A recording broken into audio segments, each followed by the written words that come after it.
Your name is? Buzz Olsen.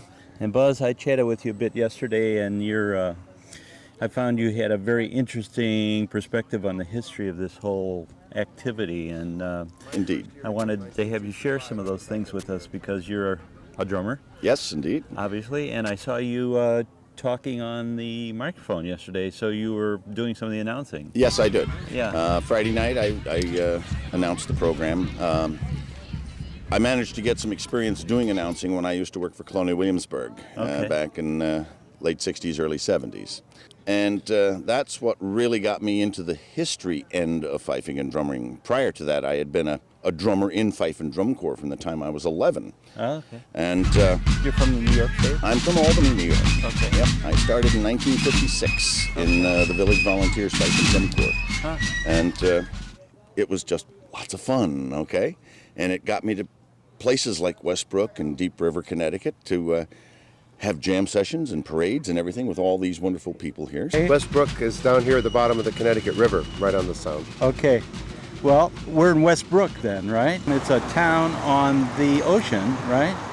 And this is where they have this ancient muster every year? Yeah, my first year here was 1965. I've been back every year.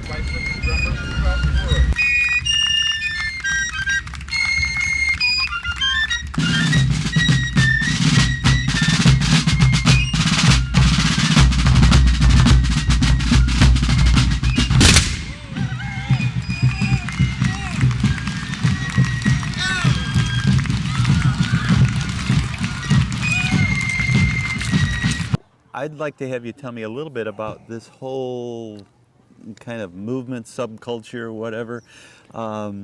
This is my first experience here at a muster. At a muster? Yeah. Okay. And I'm an old drummer too. Sure. Not implying you're old, but I've been playing for years and years. And I'm no spring chicken. Tell us a little bit about the whole Fife and Drum Corps movement. It looks like it's a kind of family-related, passed down from generation to generation kind of thing. It is. I've been away from it for 16 years. I've been in the Army for 16 years. And every time I come back, it's just either for Westbrook or Deep River. There's people, I grew up with, and they're still playing with senior corps. So, and their kids now are playing in junior corps. Yeah. So, it is family. I assume you've been playing for years and years also. Yes, Yeah. 45 years now. Yeah. So the drum started out as a signal instrument. The Swiss have records in the archives of the city of Basel, Switzerland, that talk of the Trommel und Querpfeif being used to regulate the daily activities of their military. And this goes back as early as 1320, 1330. Yeah. So we're talking a long time that the drum is being used to signal people, okay? Signal, you mean In give information? Exactly. Okay. In other words, get them soldiers up in the morning, call them to formation, send them to work parties, drill them, maneuver them around the field. Yes. Okay?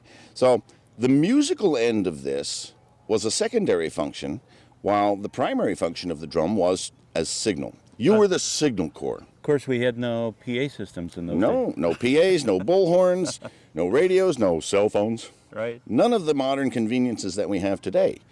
But think about this. We have a small area here at this muster, and there might have been probably several thousand people here yesterday. Yeah.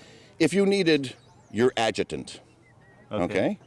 Well, you could send a runner looking for that guy, and he could spend hours looking for him. Who knows where he is, Yeah. what he's doing. On the other hand, if there is a signal for the adjutant because the colonel needs him now, you play the adjutant's call. There was always a duty drummer, 24 hours, 7 days a week, with his drum ready to send signals and commands. Okay, so many of these things that you talked about, the adjutant's call, these are the historical beats that were used that were recognizable that said, This is what we want you to do. Now, keep in mind, we're talking things that have to be audibly clear at a distance. right, Hence, the wide open exactness of rudimental drumming as it evolved up to today. right, Okay, right. with controlled specific numbers of beats. Let me just give Okay. you the adjutant's call. Okay.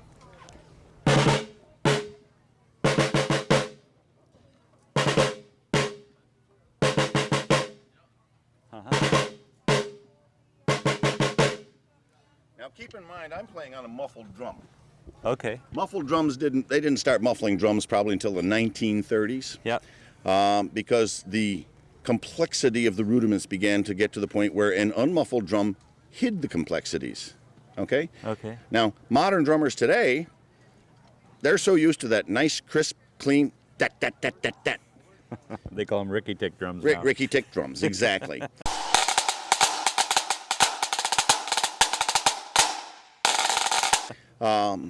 Prior to that, this was a signal instrument.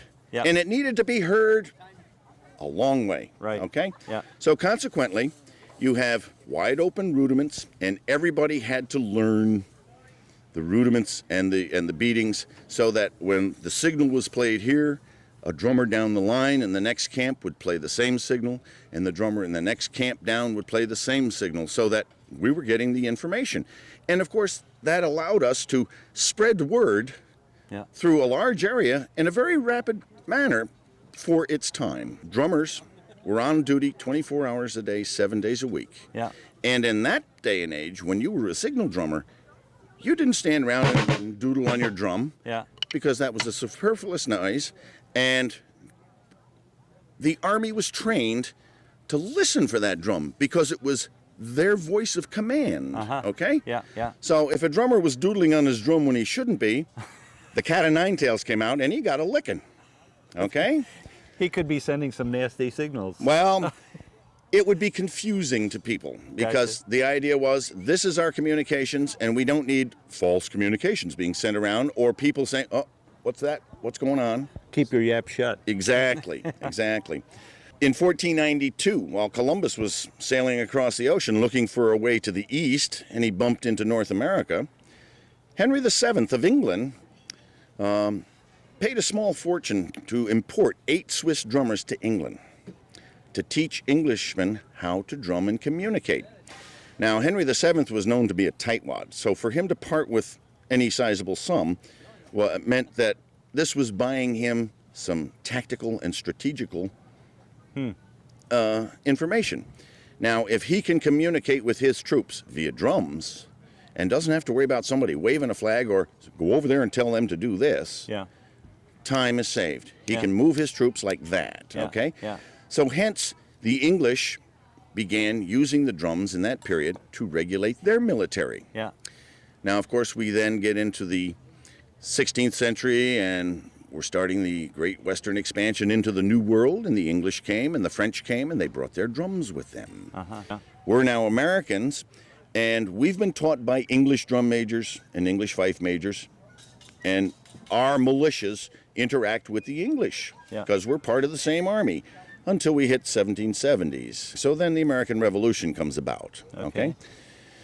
So we, because of a lack of communication like we have today, we still have to use what was known as the English duty. The duty that got you up in the morning, called your troops to mess, called your troops to formation, maneuvered them around the fields, okay? Yeah. All the basic calls. We put you to sleep at night with the taps too, okay? Okay. So the Americans still had to use the English duty in their daily routine in camp. Now, like any other army, what you use to signal on the field is going to change with each battle. Because if you've faced this enemy before and he knows that if you play British Grenadiers, your troops are going to do something, well, now we're going to take and play British Grenadiers and our troops are going to do something else. So that type of on-field thing was a collaboration between the drum major Yeah. and the colonel. So it could be kind of like football plays today. Everybody has their own set of plays. Exactly. Every country has their own set of drummings. Exactly. Me in England, the Scotch Drummers. Right. Now, the Scotch Drummers, if you've listened to them, and I'm sure you have from the pipe bands, the Scotch happen to have a very nice rhythmic patterns going to their drumming. And although they played the English duty when they were operating with the English Army, when they were on their own, they did their own thing with their bagpipes and their drums. You listen to English drummers today, they play Scotch drumming. Okay. Okay? Yeah. That tight pressed rolls Right. and those nice rhythmic patterns that the Scotch play. Yeah, yeah. That evolved into the English drumming. While the Americans, we're still over here, we're isolated from them. What do we know? We know the English duty. So the English duty was carried right up into the American Civil War. Mm-hmm. And that's what we played. That's what Bruce and Emmett wrote in their book in 1862. Now, Bruce and Emmett were full-time regular Army fifers and drummers, professionals. Yeah. And they wrote a professional music book with all the duties and all the ins and outs about daily routine within the book. Okay. Suddenly we have a civil war, and now we're recruiting hundreds of thousands of men. Yeah.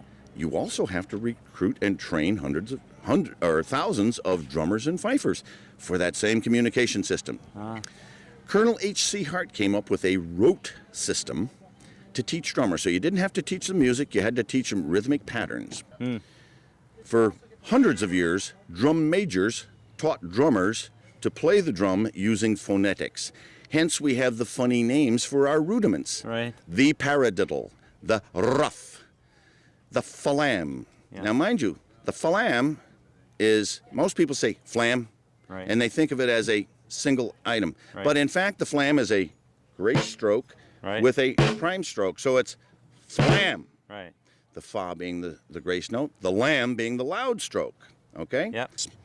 I've probably got at least 4 dozen different historical drum manuals. Okay. Some of them, a couple of them are early or late 18th century, okay? Yeah. And when you start looking at how rudiments were written and played in the 18th century as opposed to the early 19th century, as opposed to the middle of the 19th century, you start to see variations. Right. For example, we modern drummers know of the flamacue. Right. Excuse me, the flam accent. Okay? Right. In the 18th century, the rhythmic pattern was there, but it was single-sticked. Okay? Yeah. The flam wasn't, you don't see the flam in that rudiment until you get into the early 19th century books. And then we have what's called the flamacue. Okay? This was developed by a black drum major named Juba Clark. But when you're marching down the street and you're in a parade and you want to play some music with a little Bounce. jive in Yeah. it, Yeah. you put that beat a little off, so it's.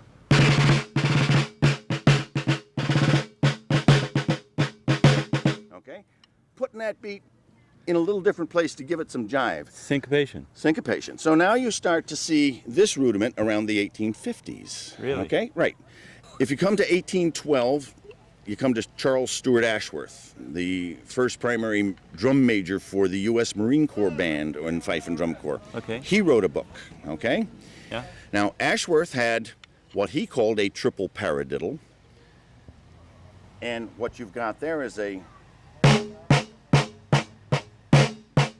Okay?